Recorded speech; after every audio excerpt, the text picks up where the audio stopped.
Hello, my name is Lyle Victor. I'm an alum of the University of Michigan School of Business, Dearborn.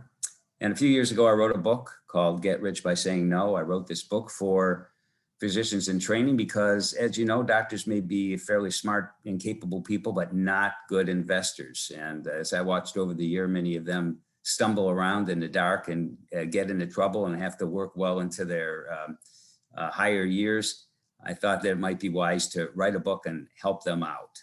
So we'll be talking about a few of the vignettes from the book today, not the whole thing.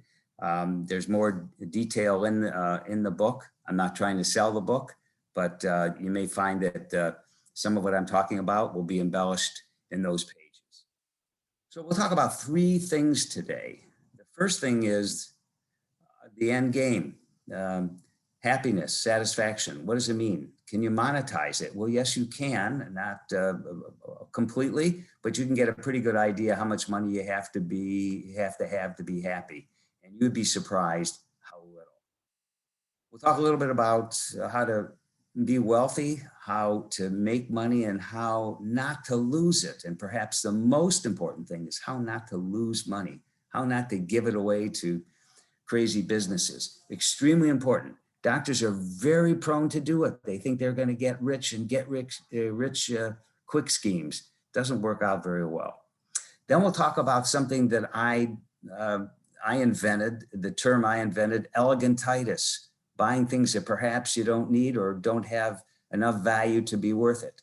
For example, the country club.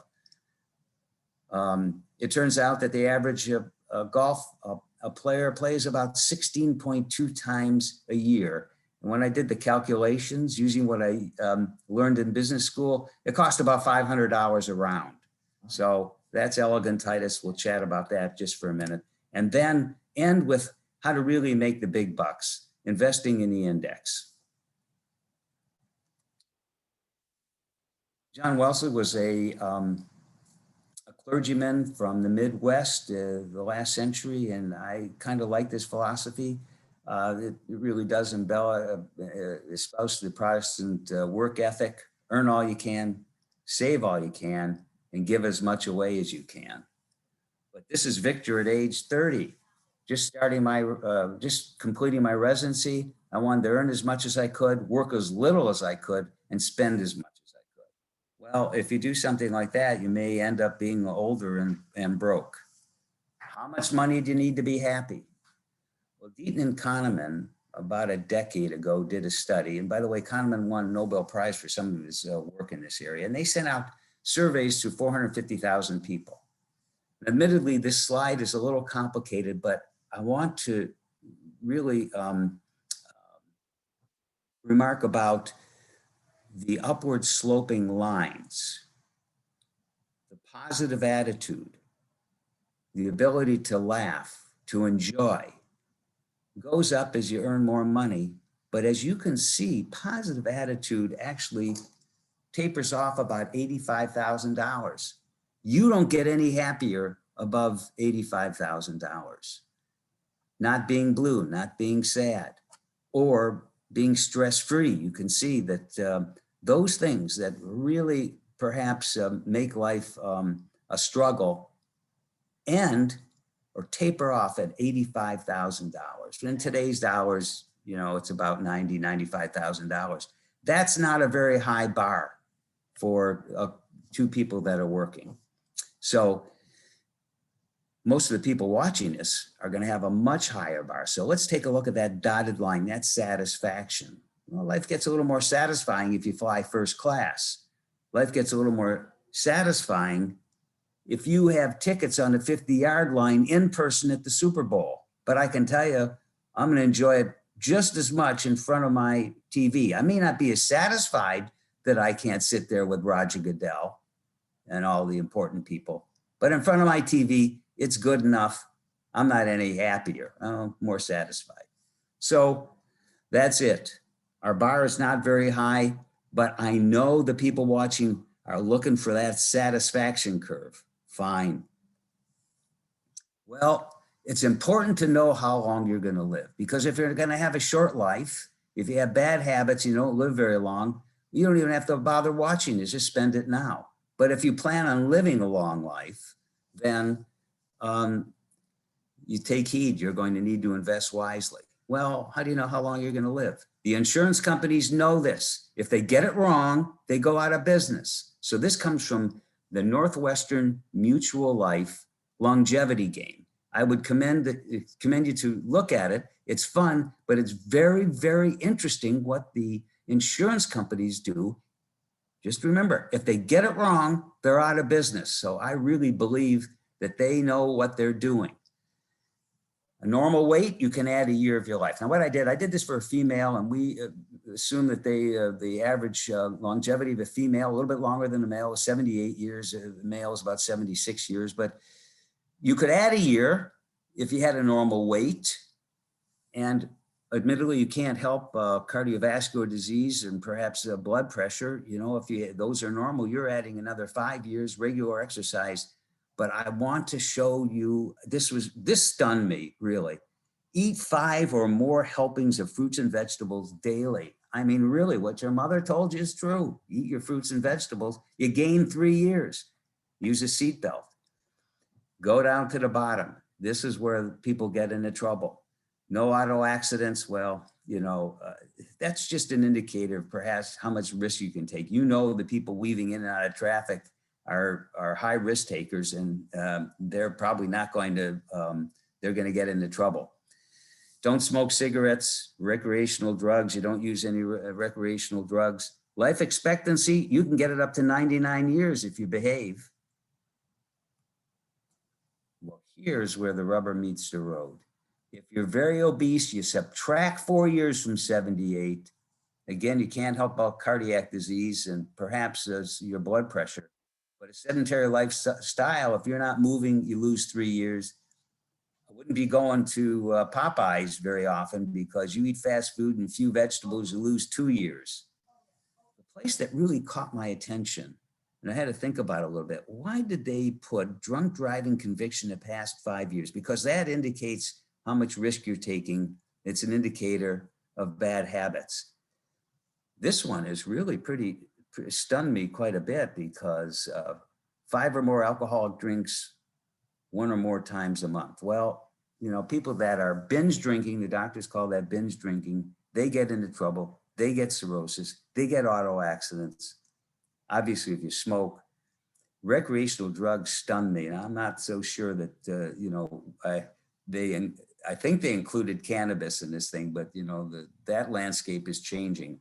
But, you know, certainly cocaine and other recreational drugs, big problem. So you can, as a female, you can get this down to 37 years. You might as well spend all your money now. You don't have to invest.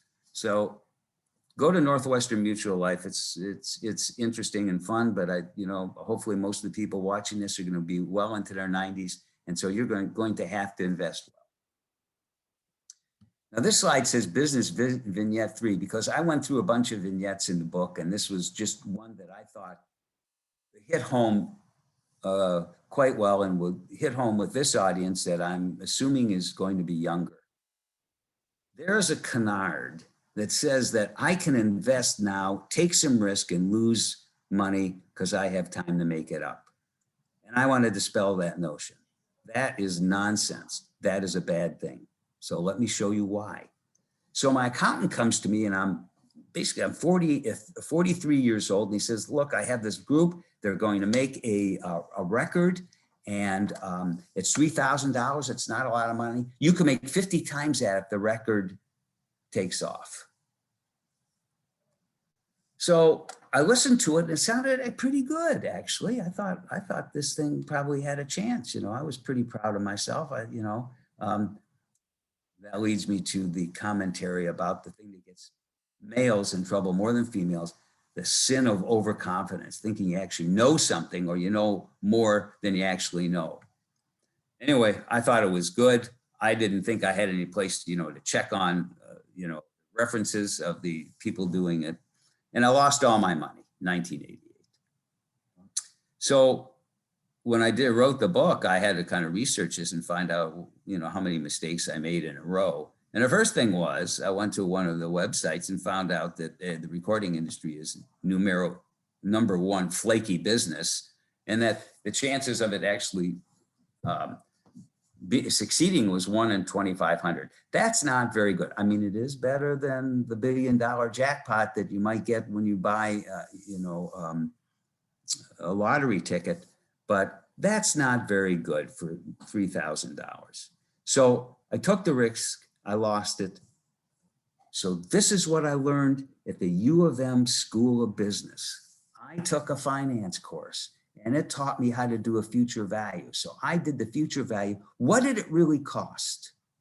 What was the opportunity cost? That is the second best choice. I thought the best choice was $3,000 in this record. My second choice was the Standard & Poor 500 index. I could put it in there, the 3,000, go to sleep.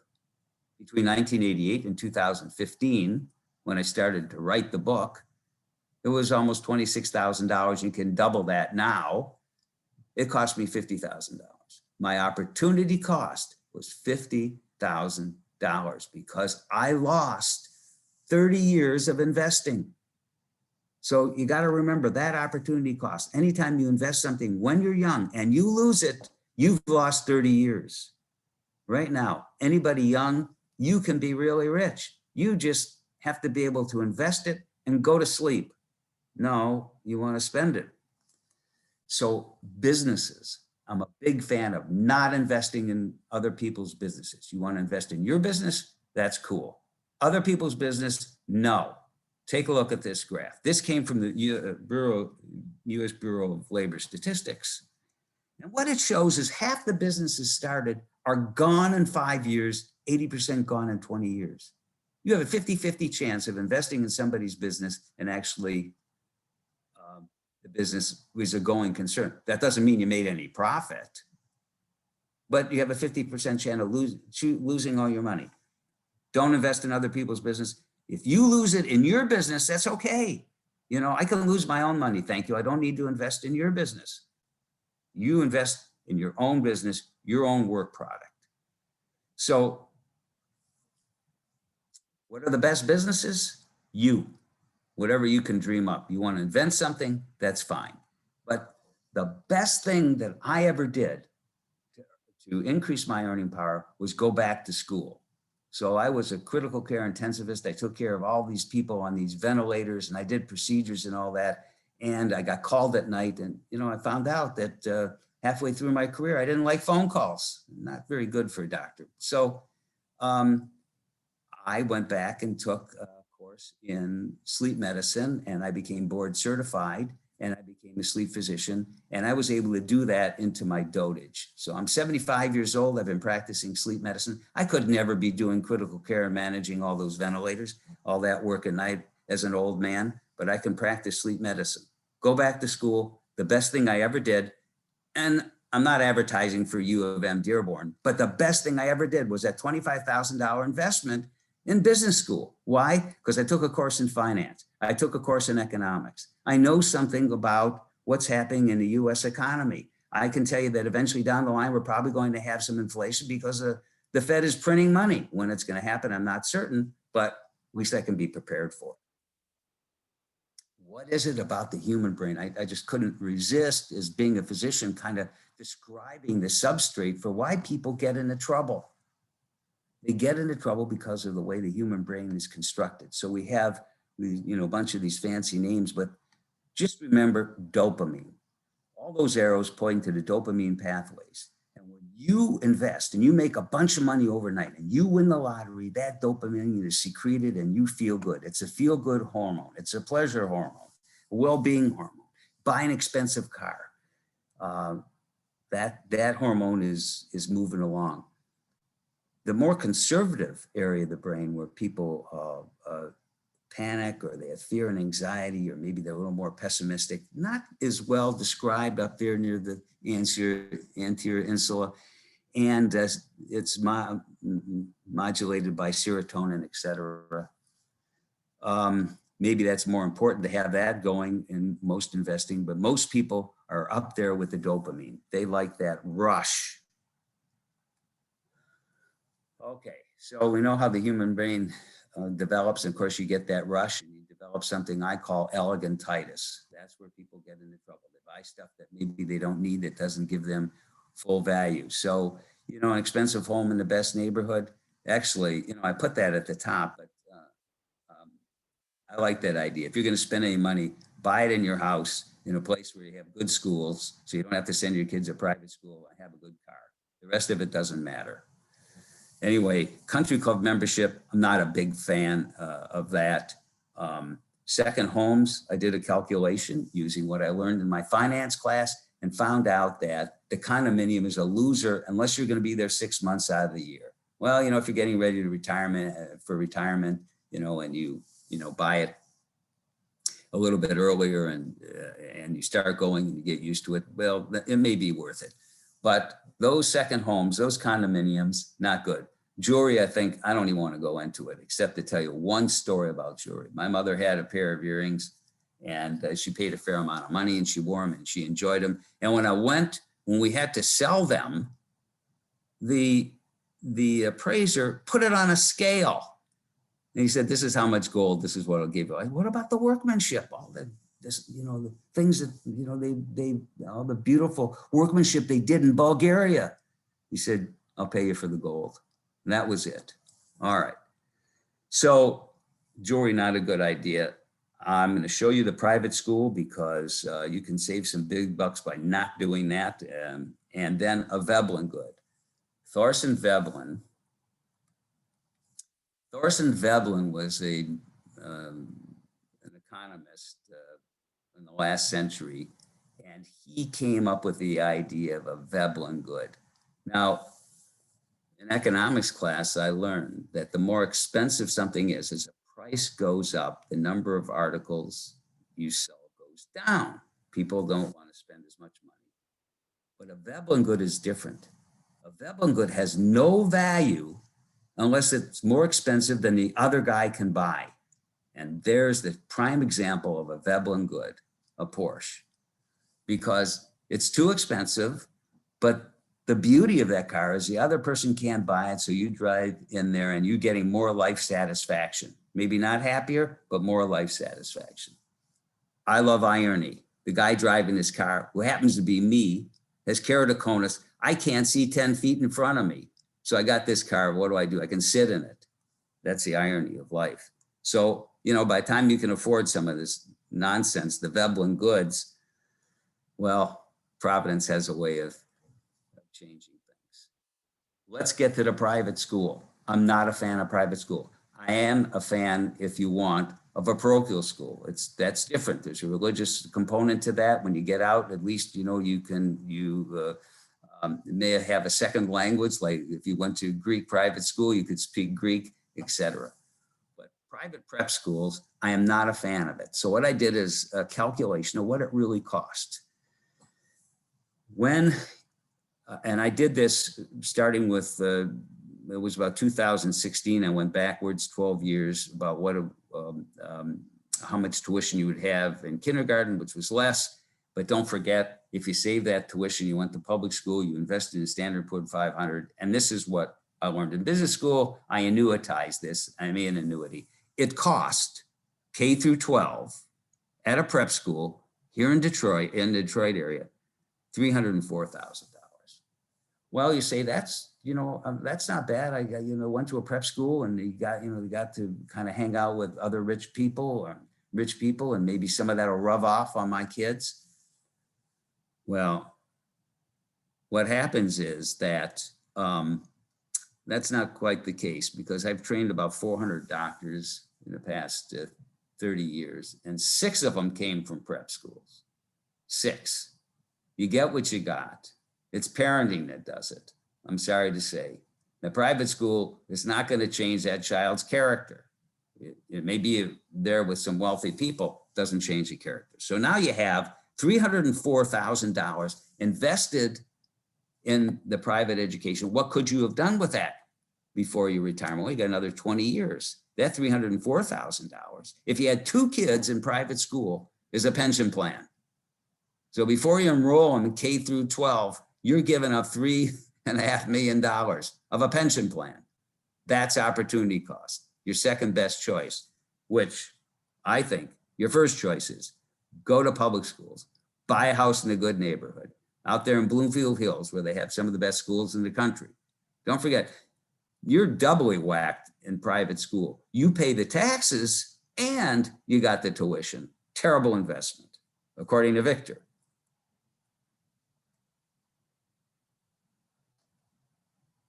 Who are better investors, men or women? Women. Well, like this, I think this is very interesting. They're less emotional. They don't have as much dopamine floating around. They don't have one of the most important characteristics to cause trouble for males: overconfidence. Think you know more than you know. Anyway, they're less emotional in up and down markets, less trading. They don't look at it as much. They're more conservative. They're better investors. I need to protect you at the cocktail party. We're going to talk a little bit about the psychology of investing. The cocktail party is the classic example of the guy that has biased self-attribution. He's going to tell you, and I'm picking on the males because I've not seen a female, a young lady do this. So this is a male, overconfident, and he tells you how much money he made in his Apple stock. The bias self-attribution, he takes credit for Apple, doesn't tell you, or he complains about the money advisor, the advisor who bought Chevron. Bias self-attribution. You put the combination together, he lost in Chevron, he doesn't tell you. You think he's making all this money. He ain't. And cognitive dissonance is just a corollary of that, which is that you forget about Chevron. Let's suppose they don't have an advisor. You just forget about the Chevron. He tells you about Apple or Facebook or any of the FANG stocks that he bought. He's not going to tell you where he lost his money. He may not even know that he's not beating the index. Overconfidence, cocktail party. Well, you know, the bad news is, I'm going to show you what, when you invest in the index, you're not talking at the cocktail party. You better talk about, you know, French literature, because you can just going to say, I made the average, which, by the way, is very good. Some people think the overconfidence and illusion of control, it's part of overconfidence, the illusion of control, actively involved in the investment process. They're buying and selling and they're researching. Well, I learned in my economics class at the University of Michigan about shoe leather cost. And that is, you got to factor in your hourly rate to study the stock market and do all that nonsense. Do you want to do that?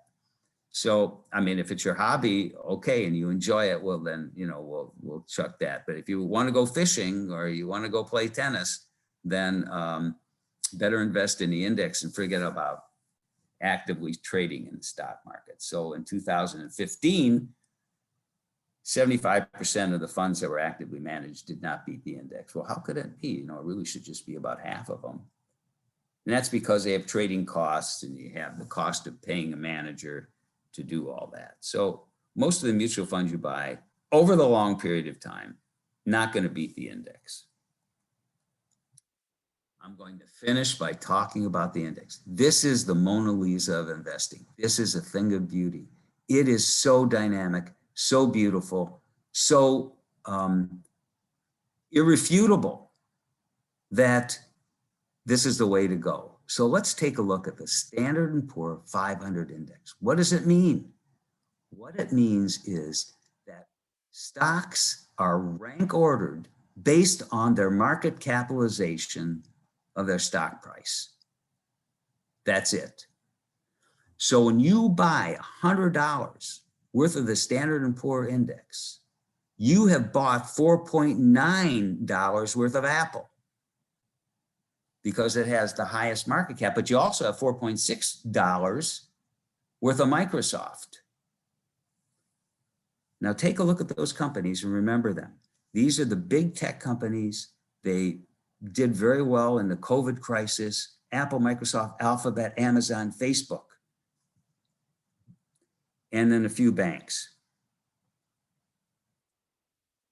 At the bottom of this, by the way, the top 10, 26% of the market capitalization, 26% of the total value of the stock market is in 10 stocks. When you get to the bottom 10, you've got about 1.6%, not even 1% of the Standard & Poor. It includes Foot Locker and Discovery Channel and Gap. Now, they may be successful because don't forget, Microsoft and Google started at the bottom of the S&P 500 and they moved to the top. You did nothing. You were watching football on the couch, I hope. What did the Standard & Poor 500 index look like in 2010? That's just 11 years ago. Walmart was number one, not even on the list now. ExxonMobil, oil's in trouble. General Electric, bye-bye.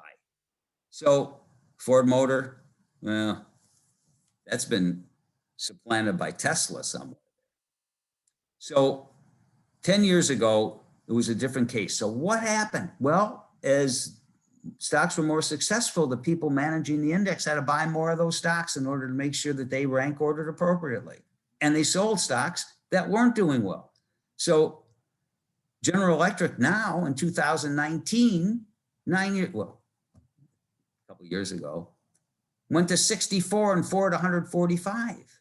So let's take a look at what happened in this index over a period of 10, 15 years. In 2005, Microsoft was 41. It's now number one. Apple, 411. It was barely breathing in 2005. Well, now it's number two. In 2019, it's number one. In 2019, it was number two. Amazon, not even there. Google, 541. That wasn't even in the Standard & Poor 500. That was in the Standard & Poor 600. And Facebook, it wasn't even alive in 2010. Now it's number 5. So what I'm saying is you made no decision. You didn't have to decide to buy Facebook. It moved up the food chain as people bid the price of the stock and its value went up. And you didn't have to worry about selling Ford or General Electric. It went down. So why is the index beat all? Well, low transaction cost. They're not doing a lot of buying and selling. It's changing. And you have an assured rate of return. Don't forget, 50% of people are doing worse, 50% are doing better. I can guarantee you, if you want to enjoy your life and go out and play around the golf and make sure the country club is actually worth all that money you're investing in it, buy the index, go play golf, and don't worry about it. So the end result of all this talk, live a long life and make sure that you have good habits. Don't make dumb mistakes by investing in other people's business, and buy the index and go to sleep. Thank you.